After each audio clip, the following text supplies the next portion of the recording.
Doctor పాపకి heart లో whole ఉందని చెప్పారు మేడం. సర్జరీ చేయాలి లేకుంటే బతకదు అని చెప్పారు మేడం. రేపు సర్జరీ అనగా మేడం మా భర్త అమౌంట్ నాకు కూడా చెప్పకుండా అమౌంట్ తీసుకొని వెళ్ళిపోయాడు.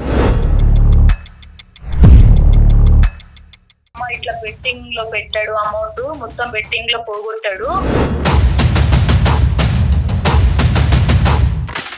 సర్జరీ అయిన తర్వాత ఒక్కసారన్నా బిడ్డను చూసాడా, చూడలేదా? లేదు లేదు సార్. చెడు బుద్ధి ఉండేటటువంటి వాళ్ళు కాదు, కానీ ఏంటంటే అత్యాస అనేటటువంటి టార్గెట్. అక్కడ ఏదో మంత్రజాలం ఉంటుంది, ఏదో మాయ జరుగుతుంది, మంత్రం మహిమ అవుతుంది, దెబ్బకట. ఆ 8 లక్షలు కూడా పెట్టింది మన కోసమే, మన ఫ్యూచర్ కోసమే. లక్ష్మి గ్యాంబ్లింగ్ బెట్టింగ్ చేసే వాళ్ళు అందరూ ఇదే అనుకుంటారు. సార్ ఎవరి గురించి సార్? నా బిడ్డ గురించే కదా. ఎవరి గురించి సార్? నా భార్య గురించే సార్ అంటారు. కానీ ఎప్పుడు కూడా అక్కడ గెలిచినటువంటి దాఖలాలు ఎక్కువ ఉండవు.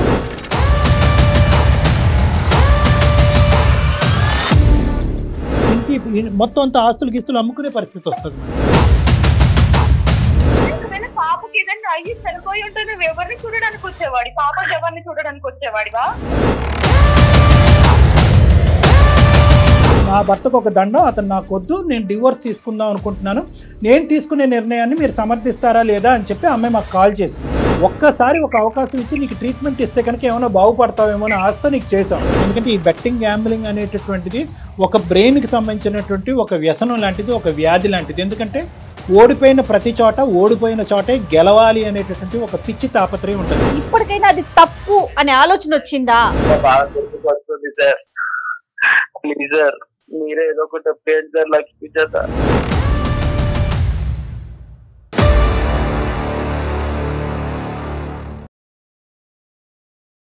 మెడినైన్ హాస్పిటల్స్ సమర్పించు అందమైన జీవితం కార్యక్రమానికి స్వాగతం. నమస్తే కళ్యాణ్ గారు. నమస్తే జయ గారు. కళ్యాణ్ గారు, డబ్బు సంపాదించాలి, అది కూడా ప్రాపర్ వేలో ఉంటే, ఏదంటారు చూసారా, మన కష్టమైతే ఎటు పోదని. నిజంగా ఇప్పుడు నేను తీసుకున్న స్టోరీ దానికి కరెక్ట్గా యాప్ట్ అవుతుందండి. డబ్బు సంపాదించాలి, చాలా ఈజీగా అది రెట్టింపు అయిపోవాలి. 100, 200 అవ్వాలని కోరుకోవటం ఓకే, లేదా 1000 రూపాయలు అవ్వాలని కోరుకోవటం కొంతవరకు ఓకే. 100, 10,000 అయిపోవాలని కోరుకోవటం, కుటుంబాన్ని రోడ్డుకి ఇచ్చి ఏమైపోయినా పర్వాలేదు, ఎట్లా ఉన్నా పర్వాలేదు, డబ్బు సంపాదించేస్తామనే ఊహల్లో బతుకుతూ జీవితాన్ని సర్వనాశనం చేసుకుంటున్నారండి ఈ రోజుల్లో యువత. Correct madam. అలాంటి ఒక కేసు ఇప్పుడు మన దాకా వచ్చారండి. లక్ష్మి అనే ఒక ఆవిడ పూర్తి స్టోరీ నాకు మెయిల్ చేశారు, మీతో మాట్లాడాలనేసి అడుగుతా ఉన్నారు. మరొకసారి కాల్ చేసేస్తానండి, మాట్లాడదాం.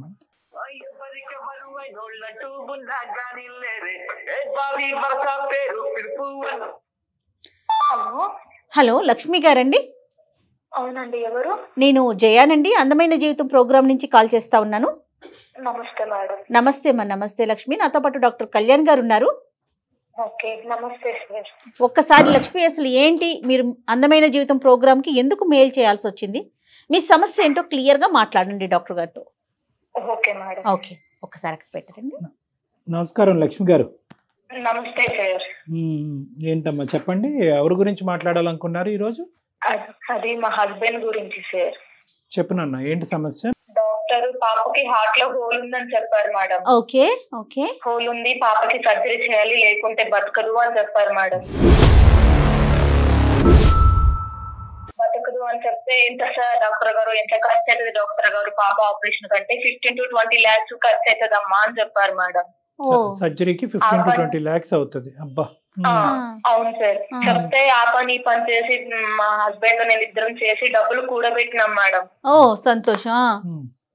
కూడబెట్టిన తర్వాతకి అంటే రేపు సర్జరీ అనగా మేడం మా భర్త అమౌంట్ నాకు కూడా చెప్పకుండా అమౌంట్ తీసుకొని వెళ్ళిపోయాడు. దేనికమ్మా అమౌంట్? అది అంటే నాకు కూడా ఫస్ట్ తెలీదు సార్. వాళ్ళ ఒక అన్నయ్య ఉంటాడు, తన ఫ్రెండ్, ఆ అన్నయ్యకి కాల్ చేసి అడిగాను. అంటే నేను కాల్ చేస్తూ ఉంటే ఉండు డబ్బులు తీసుకొస్తున్నా అని చెప్పి కాల్ కట్ చేసి నా మీద విరుచుకుపడుతూ కోపంతో కట్ చేసేవాడు ఫోన్. అయితే ఏం జరిగింది అన్నయ్య అని తన అన్నయ్యకి కాల్ చేస్తే, అమ్మ ఇట్లా బెట్టింగ్ లో పెట్టాడు, అమౌంట్ మొత్తం బెట్టింగ్ లో పోగొట్టాడు,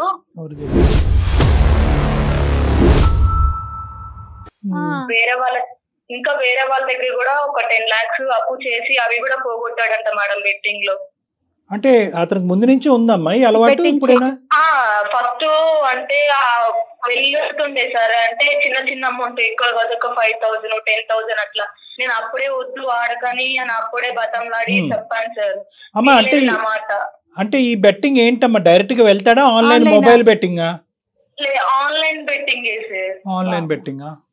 అయితే వాళ్ళ ఫ్రెండ్ ఎవరో చెప్పారట, ఇట్లా 20 lakhs ఇంకా 20 lakhs వస్తే డబల్ వస్తుందిరా, నా మాట విను, నన్ను నమ్ము అని చెప్పేసి తీసుకెళ్లి వాళ్ళు ఒక దగ్గర ఉండేసి ఇట్లా బెట్టింగ్ ఆన్లైన్ లో పెట్టారంట సార్. అంటే ఏంటమ్మా ఇప్పుడు బెట్టింగ్ చేసి డబ్బులు సంపాదించాలి అనేటటువంటి దానికి అంటే బాగా రిచ్ అవ్వాలి అని కోరిక, లేదంటే పాప గురించా, దేని గురించి, టార్గెట్ ఏంటి? అంటే టార్గెట్ ఉన్నంత మాత్రం బెట్టింగ్ చేయాలని నేను ప్రోత్సహించట్లే గానీ అతను దేనికి, ఏం కావాలి అతనికి? నేను అడిగితే పాప కోసమే చేశాను, డబల్ వస్తుంది, మళ్ళా ఎక్కువ అమౌంట్ ఉంటే పాపను చూసుకోవడానికి మంచిగా ఉంటది అని చెప్పాడు సార్ నాతోని. కానీ అంతకు ముందు కూడా ఆడాడు కదమ్మా. ఇప్పుడు ఇంతకు ముందు పాప పరిస్థితి, సో పాప పరిస్థితి అనేటటువంటిది ఇప్పుడు కనిపించేటటువంటి ఒక కారణము. కానీ అంతకు ముందు కూడా ఇలాగెళ్ళి తగలెట్టిన సందర్భాలు ఉన్నాయిగా డబ్బులు. సరిపోయింది. ఓకే, తర్వాత ఏమైందమ్మా మరి? నువ్వు పాప సర్జరీ అయిందా ఇంతకి? పాప ఎలా ఉంది? సర్జరీ చేయించాను మేడం. 20 lakhs మా అమ్మ వాళ్ళు ఇస్తే పొలం అమ్మేసి ఆ 20 lakhs తోని ఆపరేషన్ చేయించాను. పాపకి ఇప్పుడు బానే ఉంది. తను ఇప్పుడు కాల్ చేసి ఓకే విసిగిస్తున్నాడు, నాకు తప్పైపోయింది, నేను పాప కోసమే చేశాను కదా, పాప కోసం ప్లీజ్ నాతో మాట్లాడు, నా దగ్గరికి రా. ఎక్కడున్నావు ఇప్పుడు? నేను మా అమ్మ వాళ్ళ దగ్గర ఉన్నా మేడం.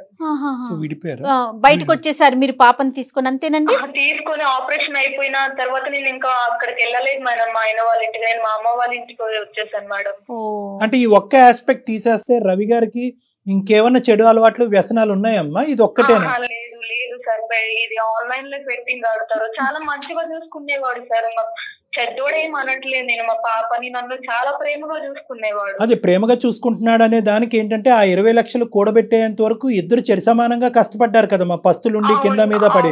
సో దాన్ని బట్టే పాప అంటే, మీరంటే, కుటుంబం అంటే ఎంత ప్రేమ గౌరవం ఉంది అనేది నాకు అర్థం అవుతుంది. కానీ వెళ్ళినటువంటి విధానం దాన్ని డబుల్ చేయాలనేటటువంటిది ఆశ అత్యాశ అయింది. అదే కదా సార్, ఉన్న అమౌంట్ పెట్టి డబుల్ చేసే కంటే ఈ రోజుల్లో కష్టపడిన అమౌంట్ ఉండట్లేదు సార్, ఊరికొచ్చిన అమౌంట్. కరెక్ట్ చెప్పామమ్మా, చాలా కరెక్ట్ చెప్పారు మీరు. సో ఇప్పుడు 3 నెలలు బట్టి ఉంటున్నాయి మామూలుగా మాటలు అవి ఉంటున్నాయమ్మా? అతను వచ్చిపోతున్నాడా? లేదు సార్, అంటే లేదు సార్, రావట్లేదు. కాల్ చేస్తుంటే నేనే మాట్లాడకుండా కట్ చేస్తున్నాను సార్. వద్దు, నీతో విసిగిపోయాను, నాకు వద్దు, ప్లీజ్ ఫోన్ చేయకు అని చెప్పేసి విడాకులు ఇచ్చేస్తాను. హాస్పిటల్కి వచ్చాడమ్మా? పోనీ సర్జరీ అయిన తర్వాత ఒక్కసారన్నా బిడ్డను చూసాడా, చూడలేదా? లేదు లేదు సార్, రాలేదు సార్. రాలేదా, చూపెట్టలేదా నువ్వు? నేను చూపించలేదు సార్, వస్తా అన్నారు, నేను రానివ్వలేదు. సరే మారేనని ఇప్పటికైనా అంటున్నాడా? నేను మారేను లక్ష్మి, నాలో మార్పు వచ్చింది అని అంటున్నాడా? లేదంటే పాప గురించే కదా నేను ఆడాను అని అంటున్నాడా? కారణం చూపెడతాను. గురించే కదా నేను ఆడింది అని అంటున్నాడు సార్. రేపొద్దున ఇప్పుడు పాప ఇదంటాడు, రేపొద్దున పాప పెళ్లికో లేదంటే పెద్ద మనిషి అయినప్పుడు అప్పుడు ఆ పార్టీ చేయడానికి డబ్బులు కావాలి కాబట్టి అంటాడు. సో ఈ కారణాలు అనేవి అలా పెరుగుకుంటూనే పోతా ఉంటాయి. సో మార్పు అనేది రాలేదని నీ నమ్మకం అమ్మా? రాదనా? అవును, రాదు సార్ మార్పు. ఆ మనుషులో మార్పు రాదు సార్. నా పాప చావు బతుకుల్లో ఉంటే తను వెళ్ళి ఉన్న అమౌంట్ తో చూపించుకోవాలి కానీ సార్, ఉన్న అమౌంట్ తీసుకుపోయి పెట్టి ఇంకా డబ్బులు వస్తుందని ఆశపడి ఒకవేళ మా అమ్మ వాళ్ళ అమౌంట్ ఇవ్వకుంటే మాకు నా పాప పరిస్థితి అంతే కదా. అంతే కదా లక్ష్మి, నా పాప నాకు దక్కేదా సార్? మా అమ్మ వాళ్ళు ఉండబట్టి సరిపోయింది, ఒకవేళ మా అమ్మ వాళ్ళు లేకపోతే నా పాప నాకు దక్కదు కదా సార్. తన అత్యాశ వల్ల ఉన్న డబ్బులు తీసుకుపోయి ఆటలో పెట్టేసి ఇప్పుడు నేను వస్తా అని ఫోన్ చేసి ఇప్పుడు కాళ్ళ ఎలా పడితే నేను ఎందుకు రానిస్తాను సార్? నాకు లేదు సార్, నా మనసు విరిగిపోయింది సార్. సరేనమ్మా, పోనీ నీ మనసు విరిగిపోయింది, 3 నెలలు బట్టి మనిషిని దూరం పెట్టావు, ఫైనల్ గా ఎటుపోతుందమ్మా మీ జీవితం? అంటే విడాకులు తీసుకోవాలని ఉద్దేశమా ఏంటి నీది? విడాకులు తీసుకుంటాను సార్, నేను తనతో ఉండను. ఇప్పుడే తను చూడలేదు సార్, రేపటి రోజు నాకే ఏదైనా అవుతుంది, నా పాపకి మళ్ళా హెల్త్ బాగుండదు, అప్పుడు చూసడం ఏంటి సార్? అమ్మ వాళ్ళు ఏమంటున్నారు లక్ష్మి? అమ్మ వాళ్ళు నీ ఇష్టం అమ్మా అని చెప్తున్నారు మేడం. అంటే ఇంకా వాళ్ళు కూడా ఏం చెప్పలేదు. ఇప్పుడు ఏంటంటే ఇటువంటి పరిస్థితుల్లో జయ గారు, ఇప్పుడు ఏంటంటే మనిషి చరిత్ర చూసుకుంటే మంచి వ్యక్తి, పిల్లల గురించి కూడా అతను బాధ్యతాయుతంగా వివరించారు. ఇటు వచ్చి ఏంటంటే ఎక్సెప్ట్ ఫర్ దిస్ వ్యసనం, దీన్ని వ్యసనం, betting and gambling is a వ్యసనం that does not have direct treatment. అంటే దీనికి ఇదిగో ఈ టాబ్లెట్ వేసుకో రేపటి నుంచి ఈ వ్యసనం నుంచి బయటపడతాం అనేది తాగుడికి, సిగరెట్కి, ఇతరత్ర మత్తు పదార్థాలు కొన్ని వేల మందిని నేను ట్రీట్ చేశాను. కానీ ఈ బెట్టింగ్ గ్యాంబ్లింగ్లో ఉండేటటువంటి చిన్న లొసుకు, ఎందుకంటే ఆ అమ్మాయి పేరెంట్స్ కూడా ఇంత జరిగిన తర్వాత కూడా నీ జీవితం ఆలోచించుకో ఎందుకు అంటున్నారంటే వీళ్ళు మంచి వాళ్ళు, వీళ్ళు చెడు బుద్ధి ఉండేటటువంటి వాళ్ళు కాదు. కానీ ఏంటంటే అత్యాస అనేటటువంటి టార్గెట్, అక్కడ ఏదో మంత్రజాలం ఉంటుంది, ఏదో మాయ జరుగుతుంది, మంత్రం మహిమ అవుతుంది, దెబ్బకటా అనే విధంగా నేను రిచ్ అయిపోవచ్చు, ఒక మెట్టు నుంచి 15వ మెట్టు వరకు ఎక్కేయచ్చు అనేటటువంటి ఆశ అక్కడ ప్రధానంగా ఇక్కడ అతని యొక్క ఇదయింది. ఈ రోజు మొత్తం కుటుంబాన్ని బిడ్డ నుంచే దూరం చేసింది. ఇప్పుడు అతని మనోవేదన ఎలా ఉండుంటది చెప్పండి. సర్జరీ చేసినప్పుడే బిడ్డ కనిపించినటువంటి పరిస్థితి అంటే నువ్వు కూడా అమ్మాయి చెప్పే దాంట్లో కూడా వ్యాలిడ్ పాయింట్ కదా కళ్యాణ్ గారు. ఇప్పుడు అమ్మాయి పేరెంట్స్ లేరు అనుకుందాం, అప్పుడు ఏంటి పరిస్థితి? రేపు రోజు ఇది రిపీట్ కాదు అనడానికి ఎట్లా గ్యారంటీ ఇవ్వగలుగుతామా మనం? అతను ఎక్కడైనా అతనిలో ఈ 25 లక్షలు పోయినాయి, 25 లక్షలు ఎంతో పోయినాయి అనే బాధ కనిపించిందమ్మా నీకు? అంటే అడపదడప నువ్వు మాట్లాడినప్పుడు అలా ఏం లేదు సార్. ఎలా అంటే నేను పాప కోసం ఎగ్గట ఆడింది, ఎక్కువ వస్తే ఇంకా అమౌంట్ డబ్బులు వస్తే పాపని మంచిగా చూసుకోవచ్చు అని చెప్పి ఆడానని చెప్తున్నారు. కానీ తప్పైపోయింది, నన్ను క్షమించి ఒక్కసారికి నేను మళ్ళా ఎప్పుడు జీవితంలో చేయనన్న మాట రావట్లేదు. పాప కోసమే ఆడానన్న మాటనే మాట్లాడుతున్నారు సార్. అదేనమ్మా, ఇప్పుడు నేను అనేది ఏంటంటేనమ్మా, ఇప్పుడు నువ్వు మాకు చేయటం వెనకతల ప్రధానమైన కారణం ఏంటంటే కనుక నేను ఈ కారణం చేత నేను విడాకులు తీసుకోవాలనుకుంటున్నాను డాక్టర్ గారు, ఇది కరెక్టా రాంగా అనేది తెలుసుకోవటం గురించా, లేదంటే ఒక్కసారి నేను తీసుకునేటటువంటి నిర్ణయం కరెక్టా రాంగా అనే దాని గురించి అతనితో మాట్లాడి చూడండి అనే దాని గురించి చేసావా? అంటే కరెక్టా రాంగా ఒకసారి అంటే అతని గురించి ఏం కాదు సార్, మిమ్మల్ని అడుగుదామని కాల్ చేశాను. నాకైతే తను మీద నమ్మకం లేదు డాక్టర్ గారు. తను నాతో ఉంటాడు, మమ్మల్ని మంచిగా చూసుకుంటాడు, మళ్ళా బెట్టింగ్కి వెళ్ళకుండా ఉంటాడు అని చెప్పేసి నమ్మకం అయితే నాకు లేదు అతని మీద. అమ్మ ఒకటమ్మా, నేను ఇందాక కూడా మొదలు పెట్టినప్పుడు ఏంటంటే దీన్ని ఒక జబ్బు కింద వివరించాలి. ఆబ్వియస్లీ నువ్వు ఒక ప్రశ్న ఎదురుదాడిగా నాకు ఒక ప్రశ్న అడిగితే కనుక నేనేం సమాధానం చెప్పలేకపోవచ్చు. డాక్టర్ గారు మీరు ఇన్ని సలహా సూచనలు ఎప్పుడు ఇస్తున్నారు అంటే కనుక నా బిడ్డ నా చేతుల్లో ఈ రోజు ఉంది కాబట్టి మీరు ఇస్తున్నారు. ఒకప్పుడు నా బిడ్డ నాకు దక్కకపోయి ఉంటే కనుక ఇంకేమై ఉండేదని అడగచ్చు. కానీ ఈరోజు నేను అనేది ఏంటంటే నీ బిడ్డ నీ చేతుల్లోనే ఉంది. అతను కాస్త డబ్బులు తీసుకెళ్ళి ఒక వ్యసనానికి బానిసయ్యి దాంట్లోంచి డబ్బులన్నీ కూడా సర్వనాశనం చేశాడు. కానీ ఇక్కడ ఎంతైనా కూడా అతనిలో కూడా ఒక ఒక ఒక సరైనటువంటి తండ్రి అంటే అతను కూడా ఎందుకు వెళ్ళాడు, ఏదో తాగుడుకో లేదంటే ఇంకో సిగరెట్టో లేదంటే ఇంకో వ్యసనాలకో పోలేదు. ఆ డబ్బులు సంపాదించి వచ్చేటటువంటి డబ్బుల ద్వారా బిడ్డకి సర్జరీ చేయాలనేది అంటే ఏంటంటే ఆలోచన కరెక్టే, విధానం కరెక్ట్ కాదు, హృదయం మంచిదే. ఒక నీ మాతృమూర్తిగా నువ్వెలా ఉన్నాయో ఒక పితృడి స్థానంలో అతను ఉండేటటువంటిది ఇక్కడ ఏదో న్యాయం చేయాలి అని అనుకున్నావు, బిడ్డను కాపాడాలనుకున్నావు. పగలనక రాత్రనక పస్తులుంటూ కింద మీద పడుతూ నలుగుతూ ఈ విధంగా ఉండి ఒక రూపాయి సంపాదించుకోవటం ఏంటి, ఒకే దెబ్బతో ఇలా సంపాదించేద్దాం అనేటటువంటి ఆలోచన అతని మైండ్లో తన స్నేహితులు కానీ ఇంకోళ్ళు కానీ గట్టిగా నాటుంటారు. ఫైనల్గా అతను ఏమనుకున్నాడంటే గ్యాంబ్లింగ్ బెట్టింగ్ చేసే వాళ్ళు అందరూ ఇదే అనుకుంటారు, సార్ ఎవరి గురించి సార్, నా బిడ్డ గురించే కదా, ఎవరి గురించి సార్, నా భార్య గురించే సార్ అంటారు. కానీ ఎప్పుడు కూడా అక్కడ గెలిచినటువంటి దాఖలాలు ఎక్కువ ఉండవు. ఇంకాస్త ఏంటంటే ఒక 100 రెట్లు అప్పులు పాలయ్యి ఇల్లు గొల్లయ్యి ఇంటి మొత్తం అంతా ఆస్తులు గీస్తులు అమ్ముకునే పరిస్థితి వస్తుంది మరి. సో ఇక్కడ కూడా అదే పరిస్థితి. కానీ నేనేమంటున్నానంటేనమ్మా, ఇప్పటికీ అతను ఒప్పుకోవట్లేదు అనేది ఒక నిజమైతే కనుక, ఎందుకు అంటే కనుక అతను చేసేటటువంటి కారణం ఇక్కడ బలంగా చూపెడుతున్నారు, నా బిడ్డ గురించే కదా అని చెప్పి. ఇది ఒక వ్యసనం, ఇది ఎంత కాదనుకున్నా కూడా వ్యక్తిత్వపరమైనటువంటి లోపం కాదు, ఇది ఒక వ్యసనం, ఇది ఒక వ్యాధి. దానికి సంబంధించినటువంటి ట్రీట్మెంట్ ఇస్తే కనుక మిగతా ఏ అంశాన్ని నువ్వు ఇక్కడ పరిగణలోకి తీసుకున్నా కూడా అన్ని అంశాల్లో కూడా మా ఆయన కరెక్టేనండి చాలా రెస్పాన్సిబుల్ అని అంటున్నాం.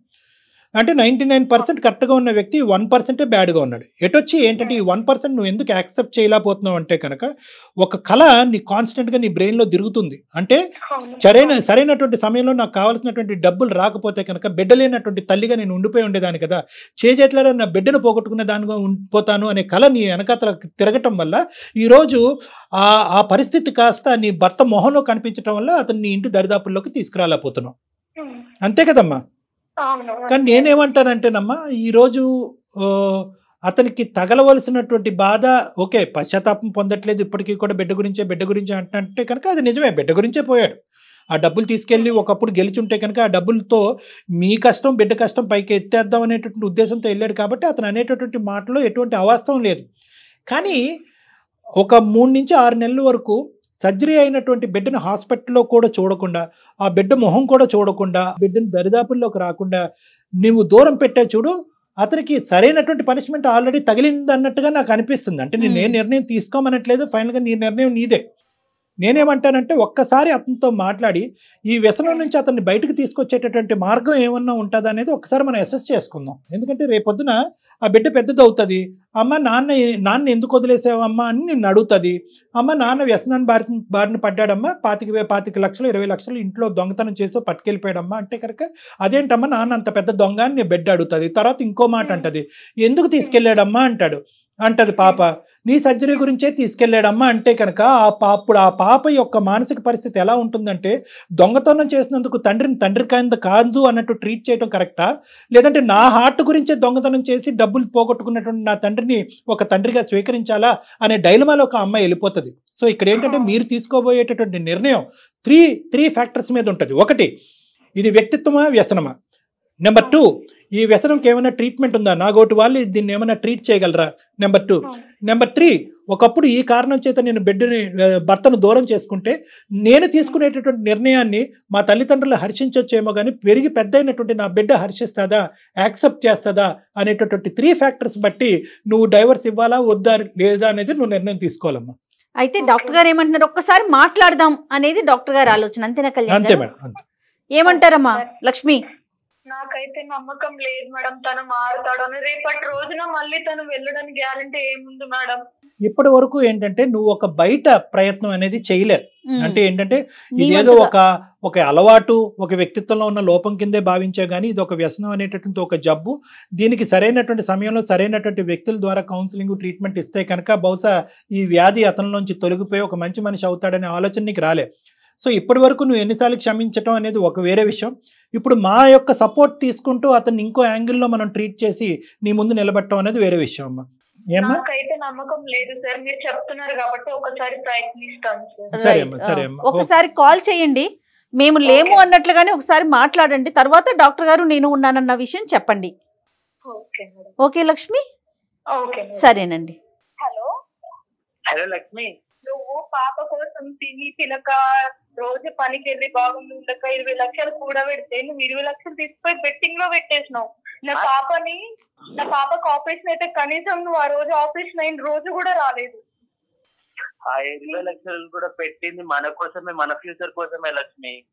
ఆ ఎక్కువ డబ్బులు వస్తాయి సంపాదించామనే కదా. ఇంకెవరు ఉన్నారు? మీ ఇద్దరిని చూసుకోవడానికే కదా. నువ్వు కష్టపడి సంపాదించేది ఉండే, నువ్వు బెట్టింగ్ లో పెడితే డబ్బులు వస్తాయని నువ్వు ఎట్లా నమ్మి పాప జీవితాన్ని పనంగా పెట్టి నువ్వు 20 లక్షలు తీసుకుని బెట్టింగ్ పెట్టి ఆడతావు రవి నువ్వు? అంటే ఆ టైంలో తోచలేదు. ఏం తోచలేదు రవి నీకు? పాప ప్రాణం కంటే నీకు బెట్టింగే ఎక్కువైందా రవి నీకు? ఆ బెట్టింగ్ అయితే డబ్బులు వస్తే మనం హ్యాపీగా ఉంటామనే లక్ష్మి. ఏం హ్యాపీ రవి? మనం కష్టపడి ఒక్క పూట తిన్నా గానీ హ్యాపీగానే ఉంటాం రవి. పాప కోసం కదా రవి ఇన్ని రోజులు ఇన్ని సంవత్సరాలు కష్టపడి డబ్బులు కూడా పెట్టింది. ఒక్క నిమిషంలోనే నువ్వు 20 లక్షలు పోగొట్టినావు రవి. ఎన్ని సంవత్సరాల నుండి కష్టపడిన డబ్బులన్నీ. అది తప్పైంది లక్ష్మి. అలా నీకు ఆడేటప్పుడు కూడా పాప గుర్తుకు రాలేదా రవి? ఇది నా పాప కోసం దాచిపెట్టిన మనీ ఆపరేషన్ కోసం, నేను చెయ్యపోతే నా పాప నాకు దక్కుతుందో లేదు అన్న నీకు ఒక్కసారి కూడా ఆలోచన రాలేదా రవి? పాప కోసం, నీ కోసం, నా కోసం అని మాట్లాడుతున్నావు రవి నువ్వు. ఒకవేళ పాపకి ఏదైనా అయ్యి చనిపోయి ఉంటే నువ్వు ఎవరిని చూడడానికి వచ్చేవాడి? పాప ఎవరిని చూడడానికి వచ్చేవాడివా? నీకు నాకెవరిని చూడడానికి వచ్చేవాడివా? అది కాదు నాన్న, నాకు అర్థమవుతుంది నువ్వు అన్నదంతా కరెక్టే. కాకపోతే నేను ఏం చేసినా నీ గురించి పాప కోసమే కదరా. ఆ రోజు కూడా నేను తీసుకెళ్ళింది డబ్బులు పాపని బతికించుకుందామని, పాప లైఫ్ బాగా చేద్దామనే కదా తీసుకెళ్ళాను రా. నేను కావాలని ఏం తప్పు చేయలేదురా. ఆ రోజు ఆ డబ్బులు పోయిన తర్వాత నాకు వస్తే నువ్వేమంటావు అని చెప్పి భయంతో నా మొహం చూపించలేకపోయినా అవ్వా. భయంతో ముఖం చూపలేకపోయినట్టున్నావు. 20 లక్షలు తీసుకుపోయినావు, అవి ఆన్లైన్ లో బెట్టింగ్ లో పెట్టేసినావు. మళ్ళీ వేరే వాళ్ళ దగ్గర 10 లాక్స్ అప్పు చేసినావు, అవి ఆన్లైన్ లో పెట్టేసినావు. అవి పెట్టకుండా ఆ 10 లాక్స్ తీసుకొని నా దగ్గరకు వచ్చి ఇట్లా ఆడాను, ఇట్లా పోయినాయి లక్ష్మి సారీ అని చెప్పేసి ఆ 10 లాక్స్ ఇచ్చినా. అది కాదురా, అది తీసుకెళ్ళాను. ఫస్ట్ ఒక 10,000 పెట్టగానే ఒక 50,000 వచ్చేసాయి. అలానే కకృతి పోయి మొత్తం పెట్టేశాను లక్ష్మి. రవి నా పేరు డాక్టర్ కళ్యాణ్ చక్రవర్తి. నేను సుమన్ టీవీ అందమైన జీవితం దగ్గర నుంచి మాట్లాడుతున్నాను, అనే ప్రోగ్రామ్ నుంచి మాట్లాడుతున్నాను. నాతో పాటు మన హోస్ట్ జయ గారు కూడా ఉన్నారు. అయితే ఏంటంటే ఇప్పుడు ఈ రోజు మీ మీ భార్య గారు నేను జీవితానికి సంబంధించినటువంటి ఒక పెద్ద నిర్ణయం తీసుకోబోతున్నానండి, పదే పదే అవకాశాలు ఇచ్చినటువంటి నా భర్త పదే పదే తప్పులు చేస్తున్నాడు, ఈ రోజు నా పాప ప్రాణాలు పోయే పరిస్థితి వరకు వచ్చింది కాబట్టి నేను ఈ నిర్ణయం తప్ప ఇంకో నిర్ణయం తీసుకోవడానికి రెడీగా లేను, నా భర్తకు ఒక దండం, అతను నాకు వద్దు, నేను డివోర్స్ తీసుకుందాం అనుకుంటున్నాను, నేను తీసుకునే నిర్ణయాన్ని మీరు సమర్థిస్తారా లేదా అని చెప్పి అమ్మాయి మాకు కాల్ చేసింది.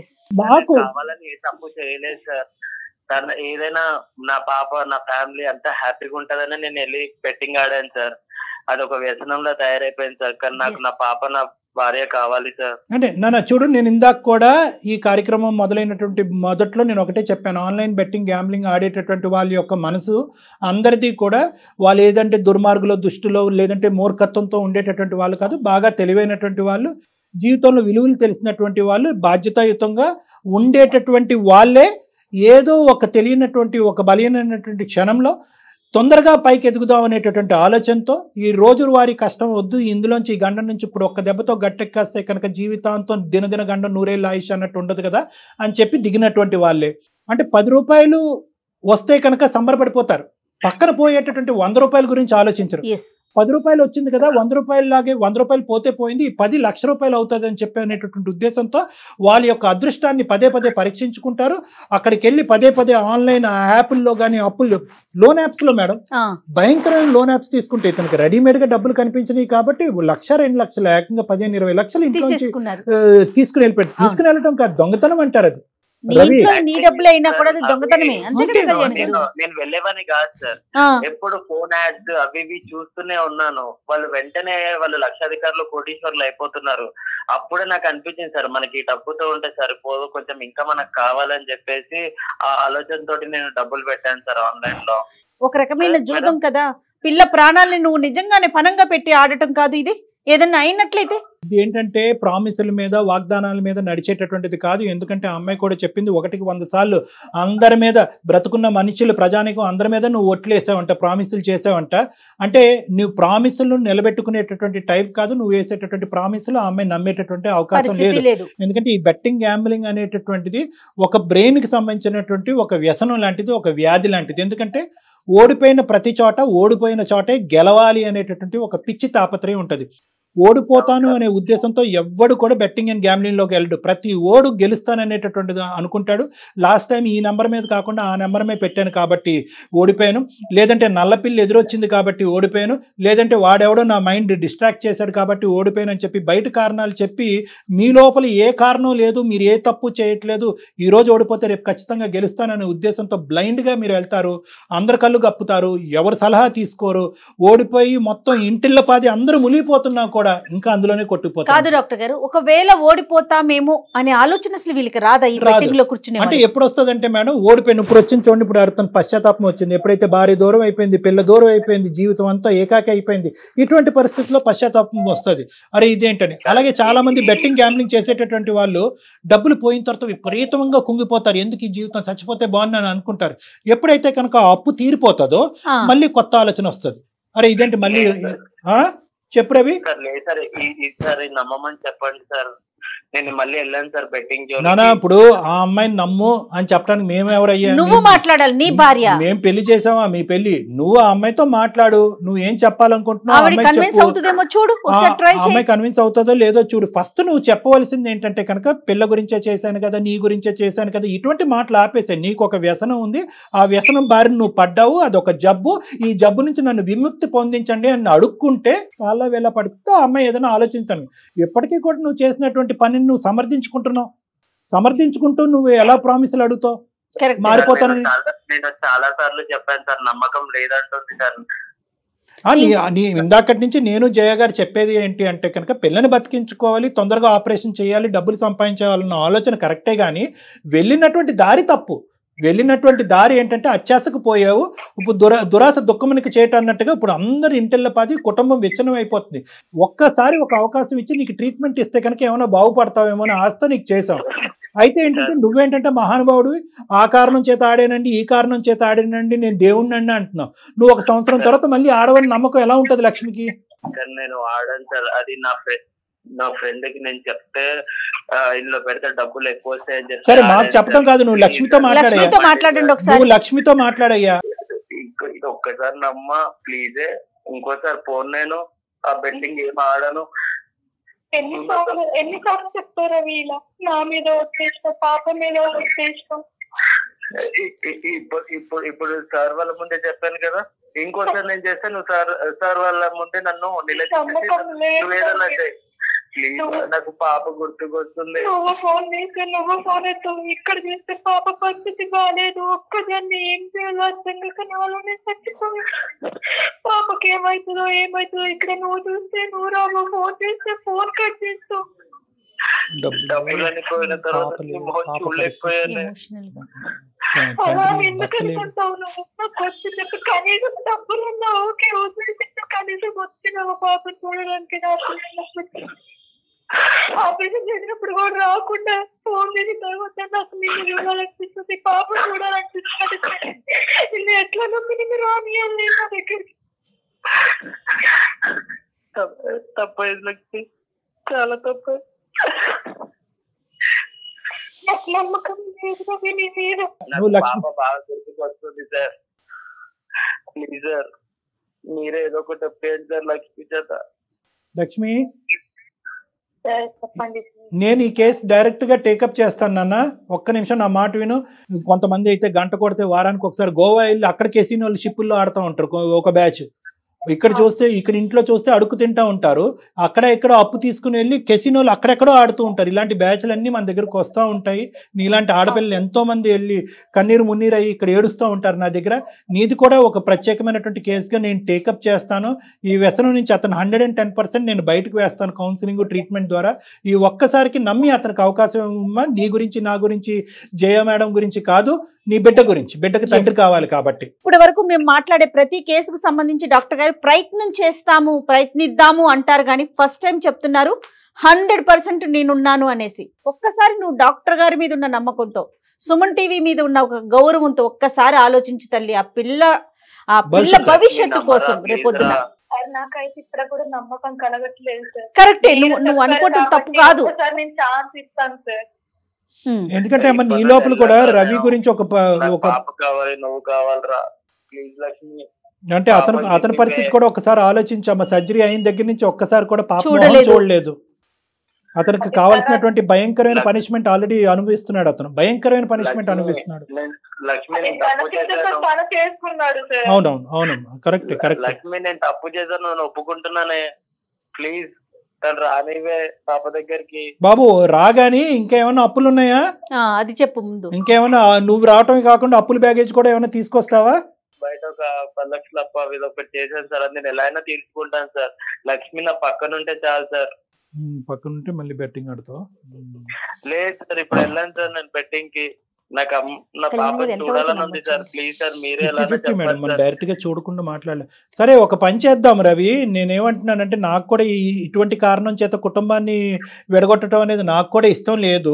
ఓకే, ఎందుకంటే కనుక ఇంతకంటే భయంకరమైనటువంటి పరిస్థితిలో ఉన్నటువంటి వాళ్ళని కూడా ఒక కౌన్సిలింగ్ ట్రీట్మెంట్ ద్వారా గాడిలో పెట్టినటువంటి అనుభవం నాకు ఉంది కాబట్టి నీ సైడ్ కూడా నాకు నమ్మకం పోలేదు. ఎందుకంటే ప్రధానంగా రెండు, ఎందుకంటే యూజువల్గా మేడం ఈ బెట్టింగ్ గ్యాంబ్లింగ్ ఉండేటటువంటి వాళ్ళకి ఇతరత్ర వ్యసనాలు కూడా ఉంటాయి, అంటే తాగుడు కానీ.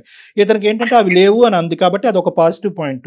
రెండోది ఏంటంటే ఇతనికి తగలవలసిన దెబ్బ ఆల్రెడీ తగిలింది. బిడ్డ బతుకుతుందా చనిపోతుందా, సర్జరీ ఎక్కడో అవుతుంది, ఆపరేషన్ ముందు బిడ్డను చూడలేదు, ఆపరేషన్ తర్వాత బిడ్డను చూడలేదు, ఆపరేషన్ అయిన 3 నెలల తర్వాత బిడ్డను చూడలేదు. ఇదే కళ బహుశా జీవితాంతం ఉంటే కనుక అతని పరిస్థితి ఏంటి అనేటటువంటి అతనికి ఇప్పుడు బాగా చురకు అంటుకుంది. సో అది ఒకటి. రెండోది. మూడోది ఏంటంటే కనుక చాలా ముఖ్యమైనటువంటి అంశము, స్టార్టింగ్ లో బిడ్డ గురించి అనేటటువంటి అన్న ఈ వ్యక్తి ఈరోజు ఇది ఒక వ్యసనం సార్, నాకు ట్రీట్మెంట్ ఇవ్వండి, నేను మీ దగ్గరికి వస్తాను, భార్య పిల్లలు. సో ఈ 3 కారణాలు ఉన్నాయి కాబట్టి లక్ష్మి బహుశా ఇతను మారటానికి చాలా అవకాశాలు ఉన్నాయి అనేటటువంటిది ఒక నమ్మకం. ఇది ఒక ఆఖరి అవకాశం. నేను కౌన్సిలింగ్ ట్రీట్మెంట్ ఇచ్చిన తర్వాత ఇప్పుడు చేసినటువంటి దాంట్లో 0.1% తప్పు చేసినా కూడా నువ్వు ఇప్పుడు మా కాల్ కలపక ముందు తీసుకున్నటువంటి నిర్ణయాన్ని మేమందరం మూకుమ్మడిగా అందరూ సమర్థిస్తాం, మేమందరం నీ వెన్నంటూ ఉంటాం. కానీ ఒక్క అవకాశం ఇవ్వు లక్ష్మి పాపం అతనికి. సార్ నేను హాస్పిటల్ కి ఎందుకు రాలేదంటే సార్, ఆ టైంకి నా దగ్గర డబ్బులన్నీ పోయినాయి సార్, నా మొహన్ నా భార్యకి చూపించలేకపోయాను సార్, అందుకే రాలేను సార్. ఇప్పటికైనా పశ్చాత్తాపడుతున్నారా? మీరు పిల్ల కోసం చేశాను, భార్య కోసం చేశాను, అప్పులు తీర్చడం కోసం చేశాను కాదు, ఇప్పటికైనా అది తప్పు అనే ఆలోచన వచ్చిందా? నన్ను క్షమించమని అడుగుతున్నాను మేడం. నీకు కాదమ్మా రవి మీకు మీరు చేసిన పని తప్పు అనే ఆలోచన వచ్చిందా? అదే అడుగుతున్నా నేను డాక్టర్ గారు. తప్పే మేడం అది. నేను ఒకటే చెప్తాను, లక్షాధికారిని అందరూ ఒక గొర్రెల బందలాగా అందరూ ఒక గొర్రె వెనకతలు ఒక గొర్రె మీరు వెళ్తా ఉంటారు. ఇది చాలా కామన్. ఎందుకంటే ఒక సింపుల్ ఎగ్జాంపుల్, నన్ను 25 years బట్టి నేను ఈ ప్రొఫెషన్ లో ఉన్నాను మేడం. ఒక్కడు కూడా నేను ఇది ఆడి బాగుపడ్డాను అనేది నేను వినలేదు, చూడలేదు మేడం. కానీ ప్రతి వాడు గెలిచినట్టుగానే, ఎందుకంటే వాళ్ళు ఏంటంటే వీళ్ళకి వ్యాలే అని ఒకటి ఉంటుంది, అంటే ఒక పర్స్ ఉంటుంది అనమాట.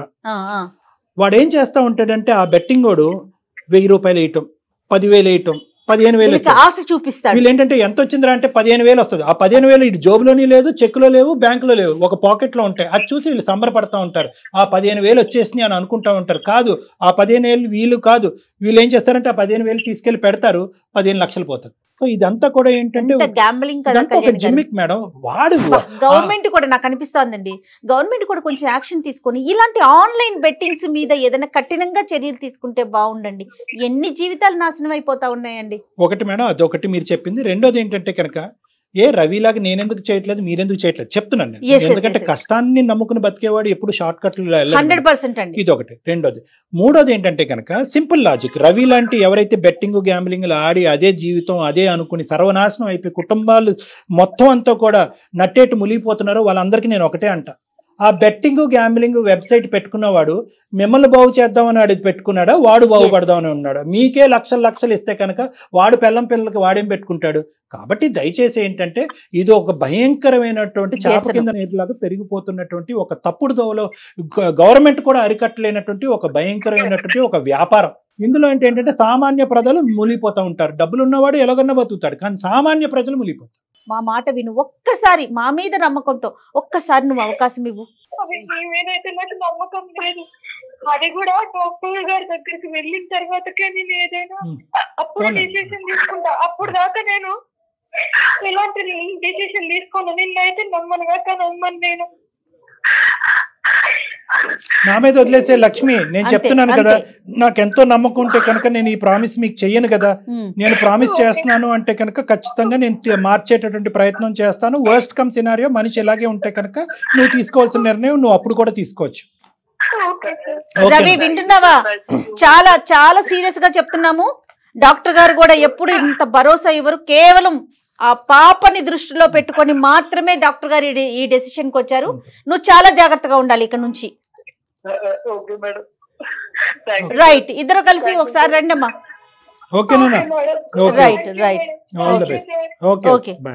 కళ్యాణ్ గారు ఏంటి పరిస్థితి? కళ్యాణ్ గారు అమ్మా ఒక్క ప్రయత్నం ఇందులో చేయాలమ్మా. ఎందుకంటే నేను అన్నాను కదా, వాళ్ళ కౌన్సిలింగ్ ఆ అబ్బాయి ఇప్పుడు వరకు ఆడింది ఒక ఎత్తు, ఇప్పుడు ఆడి పరిస్థితులను అర్థం చేసుకోవటం అనేది ఒక ఎత్తు. ఇప్పుడు ఏంటంటే ఇంకోసారి ఆడితే కనుక పిల్లలు మొత్తం కుటుంబమే లేకుండా పోతుంది అనేది అతను గట్టిగా అర్థమైంది. కాబట్టి ఈ మార్పు పెర్మనెంట్ అని నేను అనుకుంటున్నాను. దాంతో పాటు మన సహాయ సహకారాలు. కానీ కళ్యాణ్ గారు, ఈ బెట్టింగ్ యాప్స్ కూడా చాలా మందిని, యువతని ముఖ్యంగా చాలా అట్రాక్ట్ చేసే విధంగా కనిపిస్తూ ఉంటాయండి. మనం ఒక్కసారి ఫోన్ ఆన్ చేస్తే రీల్స్లో కానీ వీటిలో చూస్తే ఒక్కొక్కటి నేను ఇంత సంపాదించేసాను అంత సంపాదించేసానని, కానీ ఆ విజువల్స్ చూస్తే అంటే అట్రాక్ట్ చేసే విధంగానే కనిపిస్తా ఉన్నాయి కదా. అది కూడా పాపం ఇల్లు అంటే దాని వైపు వెళ్ళటానికి అవకాశం ఉంటుందంటారా? ఉంటుంది మేడం. వాళ్ళు ఏంటంటే ప్రత్యేకంగా ఆ విజువల్స్ ఏంటంటే ఇలాంటి వాళ్ళని క్యాచ్ చేయడం గురించి ఆ విజువల్స్ అనేవి అట్రాక్టివ్గా ప్రిపేర్ చేస్తారు. అంటే డబ్బులు అనేటటువంటిది మీరు 10 నోట్లు పెట్టుకుని చేతిలో తిరుగుతుంటే మా దగ్గర చూడండి 1000 నోట్లు ఉన్నాయన్నది చూపెడతారు. కానీ ఆ కింద నుండే డిస్క్రిప్షన్ కూడా వాళ్ళు దయచేసి గమనించాలి. ఎందుకంటే వాళ్ళు క్లియర్ కట్గా ఇది ఒక వ్యసనం కింద మారేదానికి అవకాశం ఉంటుంది. ఆలోచించి రెస్పాన్సిబుల్గా ఆడటం ఇంపార్టెంట్ అని అంటారు. అవి చిన్న చిన్న అక్షరాల్లో మైక్రోస్కోప్ ఇలా భూతద్దంలో చూసినా కనబడి. కానీ కాబట్టి ఏంటంటే ఎవరు విశ్లేషణ శక్తి వాళ్ళ పరిస్థితులు బట్టి ఆలోచించి చేయవలసిన అవసరం ఉంది. ఎందుకంటే ఈ యాప్లు కానీ ఈ వెబ్సైట్లు కానీ వాళ్ళు బతకటం గురించి క్రియేట్ చేసినవే కానీ మీరు బ్రతకటం గురించి మీ కుటుంబాన్ని పోషించడం గురించి కాదు. మీరు బాధ్యతాయుతంగా వ్యవహరించవలసినటువంటి అవసరం ఉంది. ఎందుకంటే ఈరోజు గెలుస్తాను అనుకునేటటువంటిది ప్రధానమైనటువంటి ఓవర్ కాన్ఫిడెన్స్. అవునండి. ఆ ఓవర్ కాన్ఫిడెన్స్ అనేది తగ్గించుకుని ఎప్పుడు కూడా కృషితో నాస్తి దుర్భిక్షం అనేటటువంటిది, అంటే మీరు కృషి అనేటటువంటిది పెట్టండి, ప్రతిరోజు కష్టపడండి. సంపాదనకి జీవితానికి షార్ట్ కట్లు అంటే ఉండవు అనేది ప్రధానంగా ఈ బెట్టింగ్ గ్యాంబ్లింగ్ బారిన పడినటువంటి ఆలోచన ఉండే వాళ్ళు అర్థం చేసుకోవాల్సిన అవసరం. రైట్ కళ్యాణ్ గారు, నమస్తే. నమస్తే.